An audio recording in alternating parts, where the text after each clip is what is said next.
My name is Mel. I'm 14. Technically, I should be saying I'm 15, even whatever. But I'll be saying that in a bit. Anyway, yeah, today, which is the exact same day that I made the first novel video.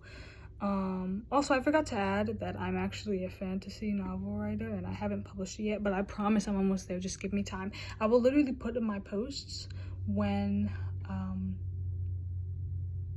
the book is coming out. I'm so sorry. I keep pausing because I'm trying to think. I think I need to drink water. But anyway, this one's gonna be about writing stuff. So the first one was about formatting. Go check it out. I'm gonna link it in the description. You know, I sound like an influencer. Let me say that in an influencer-like tone.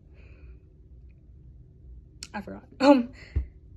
Okay, let's focus. This is gonna be about book writing stuff. I'll link the description below for my first video and you can check it out. Okay, so first, perfect writing mechanics and common grammar mistakes for novelists. The purpose for this video the purpose of this video is to make your writing smooth, professional, and easy for readers to follow without distracting errors that pull them out of your story. Okay, so for one, we're gonna do punctuation and grammar pitfalls. Mistakes here can make even great storytelling feel amateur. Yeah, like literally, I was reading the first book of An Army of Frogs, a Kolopari novel. I'm sorry if I'm saying that wrong. And one of the characters' names, it was like Burnu. It said Burno, and I literally got pulled, like I was sucked out of the story, and I was like, the grammar, and like it was so hard to read the rest. Like as I was reading the whole time, I was just thinking about Burno, and I couldn't get it out of my head. Please do not mess up. I'm not telling you that if you mess up, you're the worst person ever. I'm not even mad at the guy, Trevor Henderson, for messing. Okay, I'm gonna stop. The guy whose first name is Trevor, who wrote the book, I'm not even mad at him. I guess whoever was editing just wasn't paying attention. And then one comma overload or absence. I don't know why I have a double one, but you know, it works. So, comma overload or an absence of commas. Overusing commas makes sentences choppy and hard to read. And underusing commas can make them confusing. So, for example, which I was going to say in the first video, but I didn't because that's about formatting, was run-on sentences. There was a book that my sister was reading once, and it had a very talkative squirrel. And the squirrel would just keep going on and on and on and on and on with just no spaces. It wouldn't even breathe. There were no commas, like no anything, okay? And there was literally just a period at the end. And once that squirrel started talking, I just closed the book because, I mean, I know it's for like younger grades, so it's purposefully meant to look like that. But if you're literally writing a high fantasy novel and there's run-on sentences, really check that out. Because you do not want to mess that up. And there's actually an example coming up really soon. Guidelines will be use commas for natural pauses, separating clauses, or before conjunctions and compound sentences. Don't put a comma between a subject and its verb. That doesn't make any sense to me. I don't know what subjects and verbs are. I just know that's facts. So examples would be, for a wrong one, the dragon breathed fire. And the right one would be, the dragon breathed fire. And so that would be the first wrong one and first right one. And then another wrong one would be, she ran to the gate, but it was locked.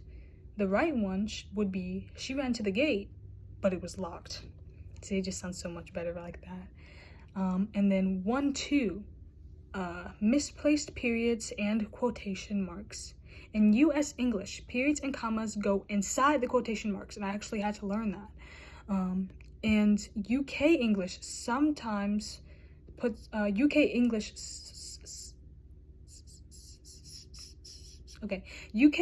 sometimes puts them on the outside, but be consistent. For an example in US style, correct, we must hurry, comma, she said. Incorrect, we must hurry, quotation mark, and then comma, she said. That doesn't even look right. Like, really picture that in your mind. You have the quotation mark, the words, the comma, and then the quotation mark after that, which is the correct way to write it.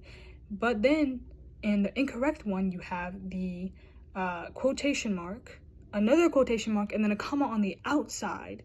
That doesn't look right. That's not how books work. And if you really want to check it out, then read an American book, a US book. And don't read one of those ones that were made in like the 1900s or whatever, because they used to put commas behind because and stuff like that, which you don't need to do anymore. And it was just other grammatical stuff that they didn't really know to add in books. Or like take away in books, for example. And yeah, you should probably just read more modern books, more modern fantasy books to get the best of the best stuff. 1.3 Sentence fragments. Fragments can be powerful for style, but too many make your prose feel broken. Use them intentionally, not for emphasis. Use them intentionally for emphasis, but not by accident. And examples are powerful, the door slammed, silence. Accidental is, she went to the store, and then, with a period at the end. You don't need to do that. But if you do want to do something like that, she went to the store, and then you make a new line, you put and then use an M dash by it, and then make a new line and said, she crashed into a wall. Whoa. And then she says, whoa, why is there a wall here? Shouldn't there be the store after this, or just something like that? And then she's trying to figure out, wait, why is there a wall instead of the store? Like, I came to this store yesterday. How come there's now a wall here? You know? And then when she looks and she goes back out and she looks through the window, she sees people walking around in there. Like, you know, it's all normal. And she's like, okay, like, what's happening? You know, I can't get inside, but then there's other people walking around in there as if there isn't a brick wall blocking the door. So, yeah. Let's move on. So, 1.4 run-on sentences. Two complete thoughts should be separated by a period, semicolon, or conjunction, not just smashed together with a comma. Here are some examples. Wrong would be, he opened the portal, comma, it began to hum. But two right ones would be, first is, he opened the portal, comma, and it began to hum.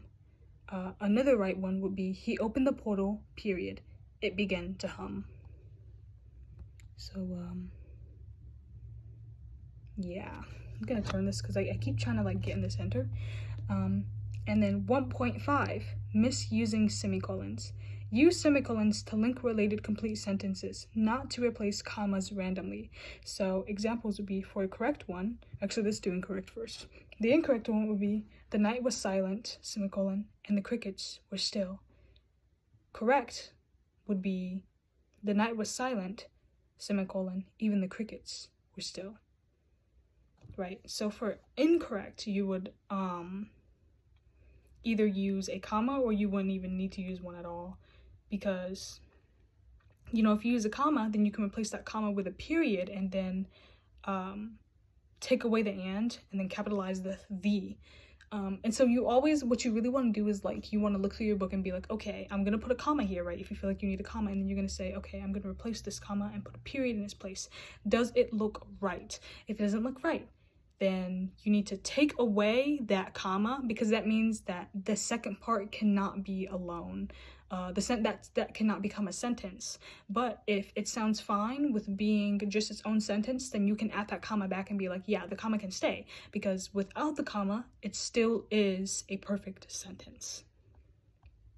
That's a really good tip. Now, number 2, finally, sentence structure and flow. Readers notice when sentences all sound the same or break rhythm. 2.1.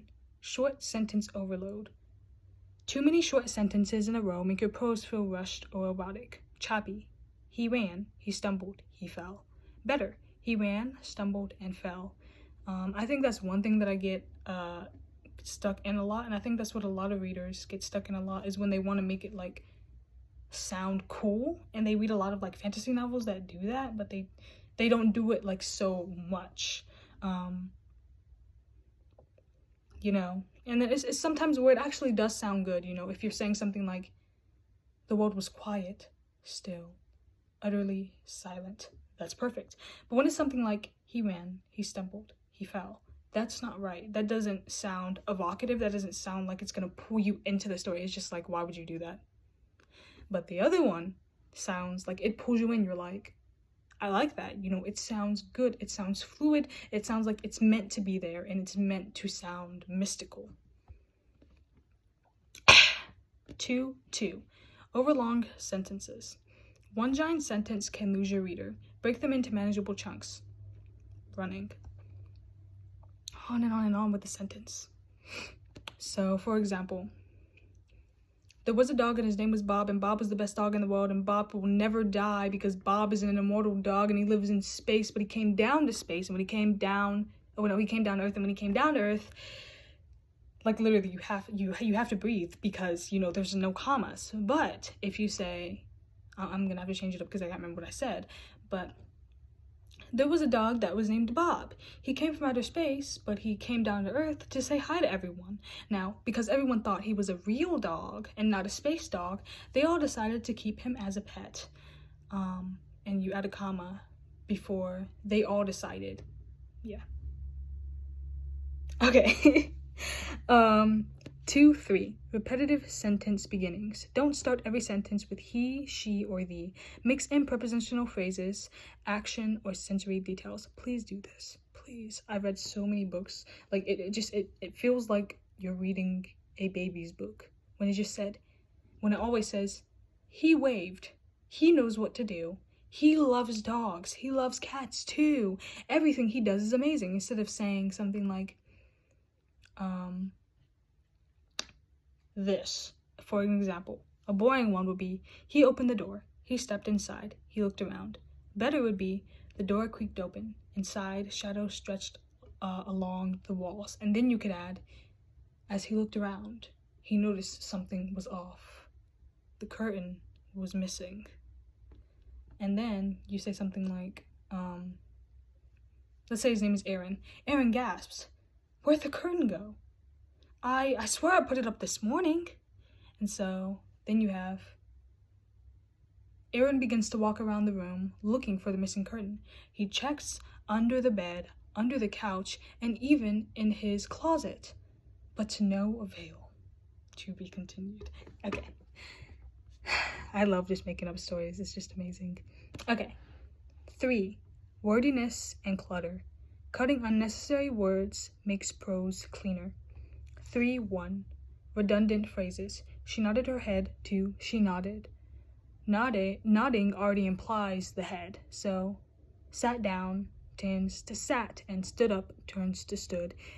I mean, seriously, you know, it makes it shorter, and it just, like, sometimes you can absolutely add the her head or down or up part, but then it's just sometimes where you don't really need to add that, and it kind of makes it not sound good.